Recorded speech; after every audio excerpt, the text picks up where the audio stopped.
Goeiemôre. Jy luister na oordenking 114 in die reeks Kopskuif. Ons praat vanoggend verder oor geluk en depressie. Ek het gisteroggend verwys na die verskriklikheid van depressie. En ek het afgesluit met die gedagte dat depressie nie gesien moet word as 'n siekte nie, maar 'n gemoedsversteuring. Kom ek stel die groter konteks waarbinne ek die opmerking maak dat depressie nie gesien moet word as 'n siekte nie. Lees 'n mens die literatuur oor depressie, sien jy dat die psigiaters nie hieroor saamstem nie. Sommige sien dit as 'n siekte, veroorsaak deur biologiese oorsake, en ander persone sien dit as 'n gemoedsversteuring, veroorsaak deur 'n verskeidenheid van faktore. Waarom is dit vir my belangrik om hierdie onderskeid te maak? Kom ons veronderstel, dit is 'n siekte, wat die implikasie het dat jy net die regte medikasie moet gebruik, en dan moet jy gaan wag, totdat die medikasie inskop en jy beter voel. Jy is dus passief, 'n siekte wat met jou gebeur, biochemiese faktore wat onsigbaar aan die werk is. Jy is magteloos daarin. Jy word afhanklik van die psigiater om die regte diagnose en die regte medikasie voor te skryf. En jy is afhanklik dat die medikasie jou moet laat beter voel. Hoor mooi, ek gebruik nie die woord afhanklikheid in die sin van verslawing nie. Deesdae antidepressante is baie beter in daardie opsig as 'n klomp jare gelede. My eie vertrekpunt is dat biologiese faktore wel 'n rol speel. En ek aanvaar dat medikasie 'n belangrike hulpmiddel kan wees in die behandeling van depressie. Self verwys ek mense dikwels na 'n psigiater, wie se bona fides ek vertrou, en wat ek weet nie net 'n pilvoorskrywer is nie. Daar sal beslis psigiaters en sielkundiges wees wat my kwaadlik neem vir wat ek nou gesê het. Maar ek moet eerlikwaar sê, dit traak my glad nie.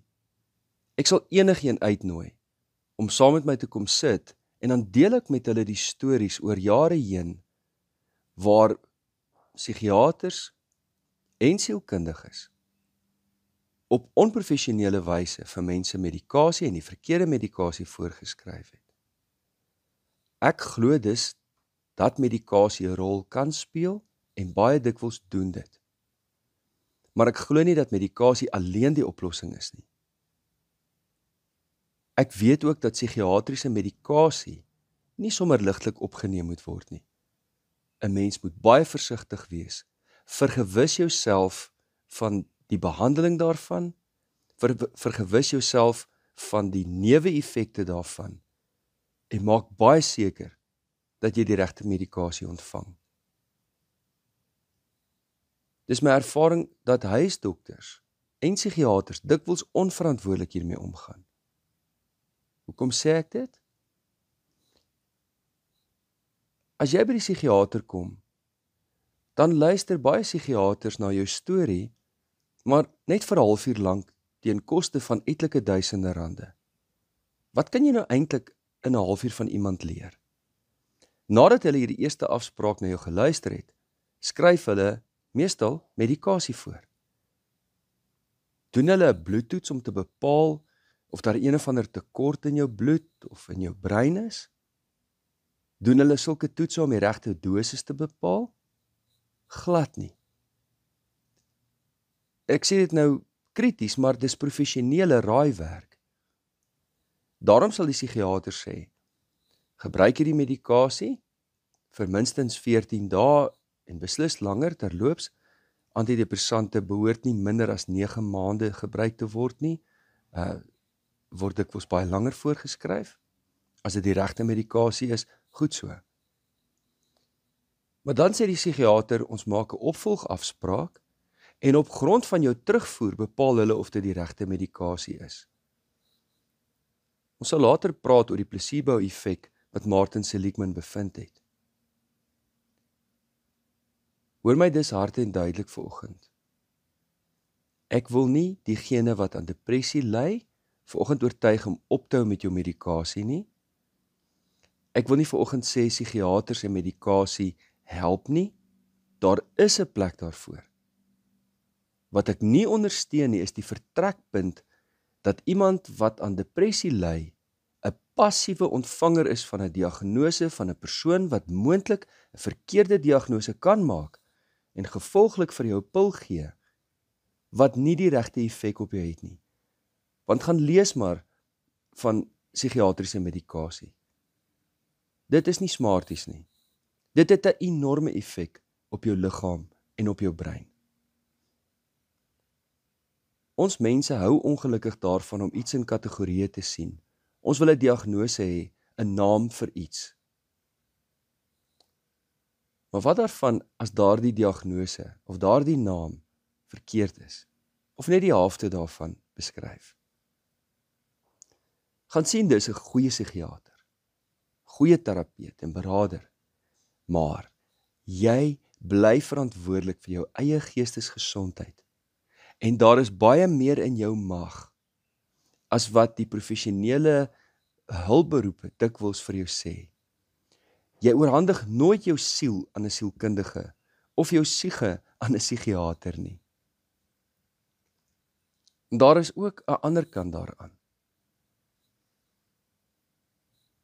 Dikwels ly mense onnodig swaar aan depressie omdat dit onbehandel gelaat word. Want mense is bang vir psigiaters of hulle het geluister na die uitskieter stories van wat verkeerd geloop het of hulle verstaan nie mooi hoekom 'n mens medikasie moet gebruik nie. Sommige godsdienstige groepe is woes daarteen gekant. Weereens omdat daar onkunde daaroor is. Dit is verskriklik wreed om vir iemand te sê, ruk jouself reg, of jy moet net anders hieroor dink. Ja, denke speel 'n belangrike rol. Maar daar is 'n holistiese benadering nodig. Kom ons neem 'n makliker verstaanbare voorbeeld. 'n ondubbelsinnige voorbeeld waar ons sê dat dit 'n siekte is, naamlik kanker.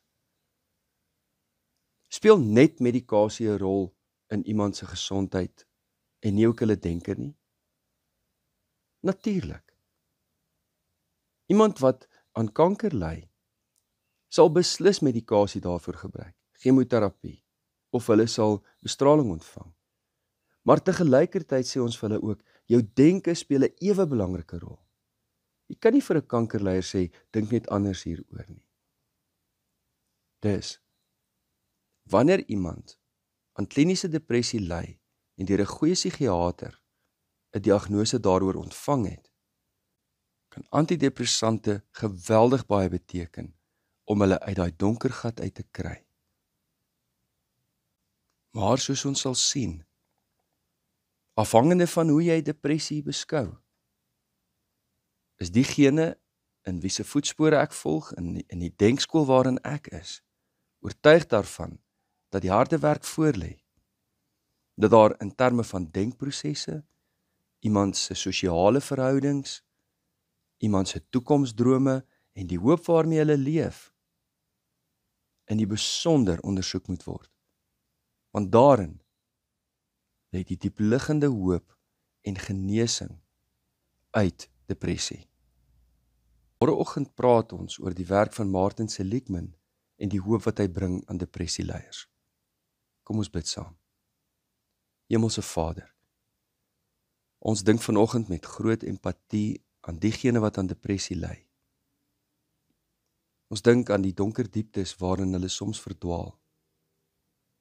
Die hooploosheid en die magteloosheid.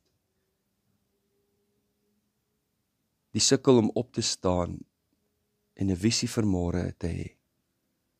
O Here, wil U hulle in U liefde omvou, omring deur mense wat hulle oneindig liefhet.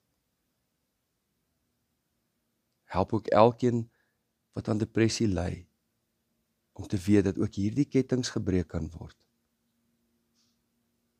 Laat U lig, Here, in ons elkeen se donker skyn. In Jesus naam bid ons dit. Amen. Liefde en 'n geseënde dag verder.